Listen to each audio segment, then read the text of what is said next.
दिल्ली के पूर्व मुख्यमंत्री अरविंद केजरीवाल को लेकर के इस वक्त की बड़ी खबर सामने आ रही है। दरअसल आपको बता दें कि दिल्ली पुलिस ने अरविंद केजरीवाल के खिलाफ एफआईआर दर्ज की है। जाहिर तौर पर दिल्ली के पूर्व मुख्यमंत्री और आम आदमी पार्टी के राष्ट्रीय संयोजक अरविंद केजरीवाल की मुश्किलें बढ़ती हुई नजर आ रही है। दिल्ली पुलिस ने अरविंद केजरीवाल और अन्य के खिलाफ सार्वजनिक संपत्ति अधिनियम के कथित उल्लंघन की शिकायत पर एफआईआर दर्ज कर ली है। दिल्ली पुलिस ने राउस एवेन्यू कोर्ट के अनुपालन रिपोर्ट दाखिल कर बताया है कि एफआईआर दर्ज कर ली गई है और इस मामले की अगली सुनवाई 18 अप्रैल को होगी।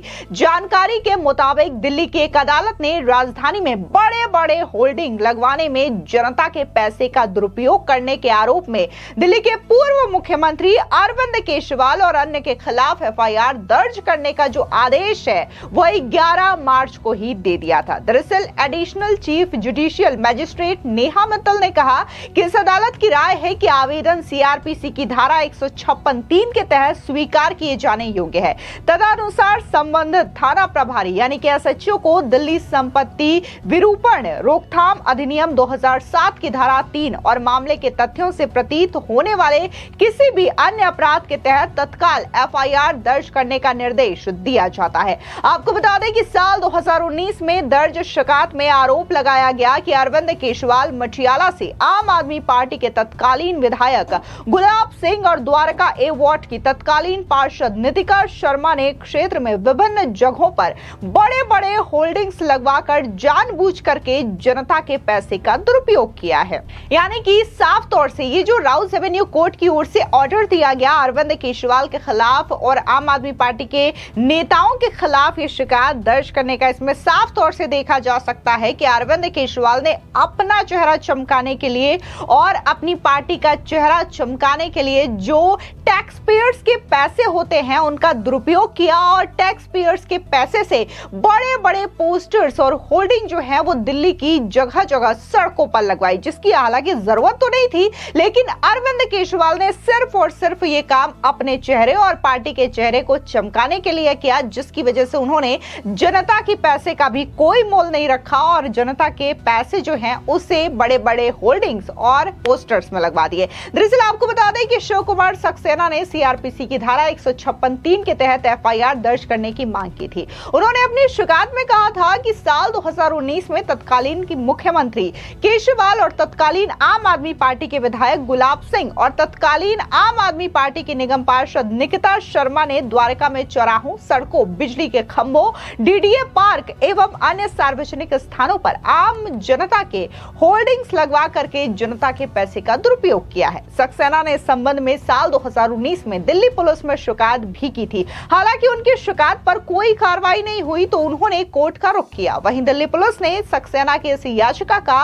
कोर्ट में विरोध भी किया। दिल्ली पुलिस ने अदालत को यह बताया कि शिकायत 2019 में दर्ज की गई थी और वर्तमान में उस स्थान पर किसी भी तरीके का होर्डिंग प्रदर्शित नहीं है, इसलिए इसमें कोई संज्ञेय अपराध नहीं बनता। आपको बता दें कि दिल्ली पुलिस ने कोर्ट को यह भी बताया कि होर्डिंग्स पर प्रिंटिंग प्रेस का विवरण नहीं दिया गया था, इसलिए यह तय करना असंभव होगा कि कौन कहां से और किसके कहने पर छापा गया था। पुलिस ने यह भी तर्क दिया था कि शिकायतकर्ता ने पुलिस थाने में दी गई शिकायत में प्रधानमंत्री नरेंद्र मोदी सहित लगभग 8 से 10 लोगों को आरोपित बनाया था, लेकिन अदालत में दायर आवेदन में अधिकांश नाम हटा दिए गए हैं। पुलिस को दी गई शिकायत के मुताबिक एक होर्डिंग में कहा गया कि दिल्ली पुलिस सरकार करतारपुर साहिब में दर्शन के लिए पंजीकरण शुरू करेगी, जिस पर केजरीवाल और गुलाब सिंह की तस्वीरें और नाम है। ये एक अन्य होर्डिंग में गुरु नानक देव जयंती और कार्तिक पूर्णिमा की शुभकामनाएं थी, जिस पर निकिता शर्मा की तस्वीर और उनका नाम छपा हुआ था। आपको बता दें कि सारी बातों पर अगर गौर करने के बाद देखा जाए तो कोर्ट ने कहा है कि बैनर, बोर्ड टांगना या होर्डिंग लगाना संपत्ति को नुकसान पहुंचाने के समान है। जज ने कहा कि पुलिस का यह बयान कि जांच की तारीख पर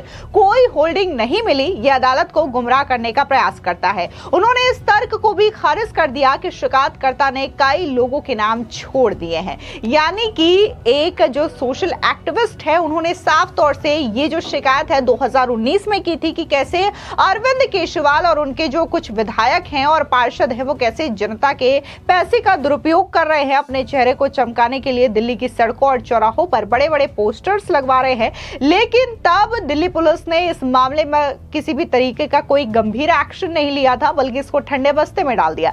जिसके बाद शिकायतकर्ता जो है वो जब थाने में इस मामले को लेकर के एक्शन नहीं लिया जाता तो वो फौरन कोर्ट पहुंच जाते हैं और बाकायदा कोर्ट में जब इस मामले को देखा जाता है तो कोर्ट सीधे तौर पर यह ऑर्डर देती है कि अरविंद केजरीवाल और जो उनके तत्कालीन विधायक थे और पार्षद थे उनके खिलाफ एफआईआर दर्ज करे।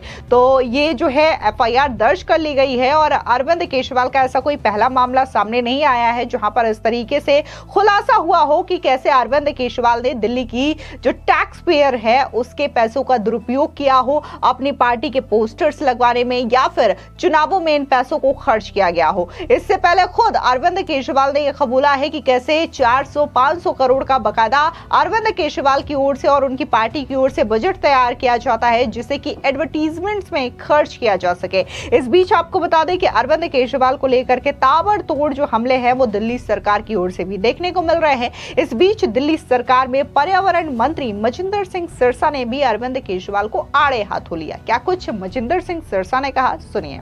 देखिए, आम आदमी पार्टी अभी तक भी ये हजम नहीं कर पा रही कि दिल्ली के अंदर भारतीय जनता पार्टी की सरकार को लोगों ने मैंडेट दिया है। जब से सरकार बनी है हमारी मुख्यमंत्री माननीय रेखा गुप्ता जी की अगुवाई में हम लगातार प्रदूषण के खिलाफ लड़ाई लड़ रहे हैं और हम उसमें काफी हद तक कामयाबियां हासिल कर रहे हैं। रोज ये शिकायतें आती हैं कि म्यूनिसिपल कॉर्पोरेशन जो एमसीडी जहां पे आम आदमी पार्टी की सरकार है वो जगह जगह पे कूड़े को जलाते हैं, पार्कों में पेड़ों को जलाते हैं और रोज प्रदूषण बढ़ाने का काम करते हैं। लेकिन आज तो मैंने वो ट्वीट करके वीडियो रात को 1 बजे जब हमें जानकारी दी कि फिर इन पार्कों में आग लगा दी गई है।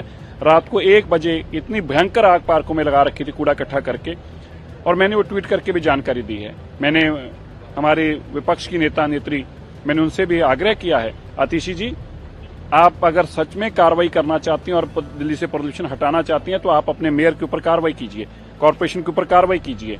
और दिल्ली में लोगों के जान के साथ आप खिलवाड़ कर रहे हैं, गंदी राजनीति कर रहे हैं, इसकी भी मैं कड़े शब्दों में निंदा करता हूं। अरविंद केजरीवाल जी हारने के बावजूद भी ये जो उनका आपदा नाम की बीमारी थी उससे वो बाज नहीं आ रहे, ये गंदगी फैलाने का फिर से काम कर रहे हैं और दिल्ली में गंदी हवा हो और बीजेपी को उसके लिए ब्लेम किया जाए, ऐसी गंदी राजनीति करने का काम कर रहे हैं। मनीष सिसोदिया जी को, सत्येंद्र जैन जी को प्रभारी और सह प्रभारी पंजाब का बनाया गया। अरविंद केजरीवाल जी का मुख्यमंत्री पंजाब बनने का सपना पूरा नहीं होगा, वो लगातार जद्दोजहद कर रहे हैं। अब देखिए, हारे हुए लोग जो सियासत से नकार दिए गए हों दिल्ली से और बुरी तरह नकार दिए गए हों और करप्शन के कारण नकार दिए गए हों, शराब घोटालों के कारण नकार दिए गए हों, अब ऐसे लोगों को पंजाब का प्रभारी और सह प्रभारी बनाया जा रहा है। क्या ये एक नकारे हुए लोगों का कोई प्लेटफॉर्म है क्या पंजाब? कोई इनकी स्थान भरने के लिए जगह है क्या पंजाब? और अरविंद केजरीवाल जी, जो आपका सपना है ना, वो कभी पूरा नहीं होगा। पंजाब के लोग तुम्हें मुंह तोड़ जवाब देंगे, चाहे तुम मनीष सिसोदिया को प्रभारी लगा लो, चाहे जो मर्जी कर लो, ना तुम्हें राज्यसभा में जाने देंगे और ना ही तुम्हें मुख्यमंत्री बनने देंगे। वो सोच रहे हैं कि सरकार तो जारी 1-2 साल के लिए केजरीवाल को मुख्यमंत्री बनवा लें किसी तरीके, लेकिन हो नहीं पाएगा। चाहे प्रभारी लगा लो, चाहे कुछ भी कर लो, लेकिन पंजाब में आप ये सपना कभी आपका साकार नहीं हो पाएगा। फिलहाल इस पूरी खबर पर आपकी क्या राय है, कमेंट सेक्शन में जरूर बताएं। धन्यवाद।